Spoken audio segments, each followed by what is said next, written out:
Hello all welcome to cinema bundle. ఎలా ఉన్నారు అందరూ? బాగున్నారా? బాగున్నారని అనుకుంటున్నా. ఈరోజు మనం మాట్లాడుకోబోతున్న మూవీ రివ్యూ వచ్చేసి 'మహారాజా'. మెయిన్ లీడ్గా విజయ్ సేతుపతి గారు యాక్ట్ చేశారు and directed by Nithilan. As a common ఆడియన్గా మూవీ చూశాక నా ఒపీనియన్ చెప్పాలంటే మూవీ అయితే నాకు చాలా బాగా నచ్చింది. It's a complete one man show by Vijay Sethupathi గారు. ఇది విజయ్ సేతుపతి గారి 50th మూవీ. అసలు ఏమైనా మూవీ భయ్యా, ఆ స్టోరీ, స్క్రీన్ ప్లే, ఆ ఎడిటింగ్ తోనే మైండ్ అంతా మింగిచ్చారు. మూవీ చూశాక కూడా నేనైతే అదే ట్రాన్స్ లో ఉండిపోయా. అంతలా బాగుంది సినిమా. ఇక ఇన్డెప్త్ రివ్యూలోకి వెళ్లే ముందు మీ అందరికి ఒక స్మాల్ రిక్వెస్ట్. ఛానల్కి ఎవరైనా కొత్తగా వచ్చినట్లయితే ఛానల్ సబ్స్క్రైబ్ చేసుకోవడం మర్చిపోకండి. అలాగే ఈ వీడియో మీకు నచ్చినట్లయితే ఒక లైక్ వేసుకోండి. ఇక ప్లాట్ లైన్ విషయానికి వస్తే మీరు ట్రైలర్లో చూసినట్లుగానే మహారాజా ఇంట్లో లక్ష్మి మిస్ అవుతుంది. ఇంతకీ లక్ష్మి ఎవరు?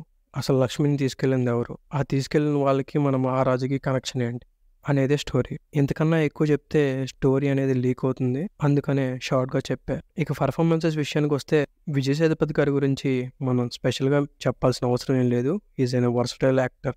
ఈ మూవీలో కూడా ఆయన చాలా బాగా యాక్ట్ చేశారు. Complete out and out perform చేశారు. విజయ్ సేతుపతి గారు కాకుండా ఈ మూవీలో నాకు అనురాగ్ కశ్యప్ గారి పర్ఫార్మెన్స్ అయితే చాలా బాగా నచ్చింది. బేసిక్గా మోస్ట్ ఆఫ్ ద మూవీస్ అన్నింటిలో ఏమవుతుందంటే ఒక స్మాల్ హీరోకి ఒక బిగ్ షాట్ ఉన్న పర్సన్ని విలన్గా పెడతారు. సో దానివల్ల ఏమవుతుందంటే అక్కడక్కడ మనం కన్విన్స్ అవ్వం. బట్ ఈ మూవీలో హీరోని అండ్ విలన్ని యాజ్ ఎ కామన్ పర్సన్స్ కానీ ఇంట్రడ్యూస్ చేస్తారు. సో దానివల్ల ఈ మూవీకి ఇంత న్యాచురాలిటీ వచ్చిందనేది నా పర్సనల్ ఒపీనియన్. ఇక వీళ్ళిద్దరు కాకుండా ఈ మూవీలో మహారాజా కూతురుగా చేసిన ఆ అమ్మాయి యాక్టింగ్ కూడా చాలా బాగుంది. మూవీలో ఫస్ట్ హాఫ్ మొత్తం ఆ స్టోరీ బిల్డింగ్ అండ్ ఆ క్యారెక్టర్స్ని ఇంట్రడ్యూస్ చేయడం చాలా బాగా చేశారు. అలాగే ఇంటర్వెల్ ముందు వచ్చే ఫైట్ అయితే చాలా బాగుంది.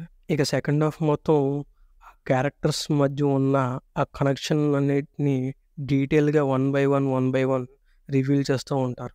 ఈ మూవీలో ట్విస్ట్లన్నీ చాలా బాగా వర్కౌట్ అయ్యాయి. కొన్ని అయితే మనం ఎక్స్పెక్ట్ కూడా చేయలేం. అలాగే ఈ మూవీకి మ్యూజిక్ డైరెక్టర్గా పనిచేసింది అజనీష్ లోకనాథ్. ఈ మూవీలో సాంగ్స్ అనేవి పెద్దగా ఉండవు, బట్ బ్యాక్గ్రౌండ్ స్కోర్ ఏదైతే ఉందో చాలా బాగుందని చెప్పలేను, కానీ పర్లేదు, డీసెంట్గానే ఉంది. అండ్ ఈ మూవీ ఎడిటర్ వచ్చేసి ఫిలోమిన్ రాజ్. కొన్ని సీన్స్ అయితే చాలా బాగా వచ్చాయి. అలాగే మనం మాట్లాడుకోవాల్సిన ఇంకొక టెక్నికల్ కీ ఆస్పెక్ట్ వచ్చేసి స్క్రీన్ ప్లే. ఎవరు చేశారో కానీ భయ్యా, చాలా బాగా చేశారు.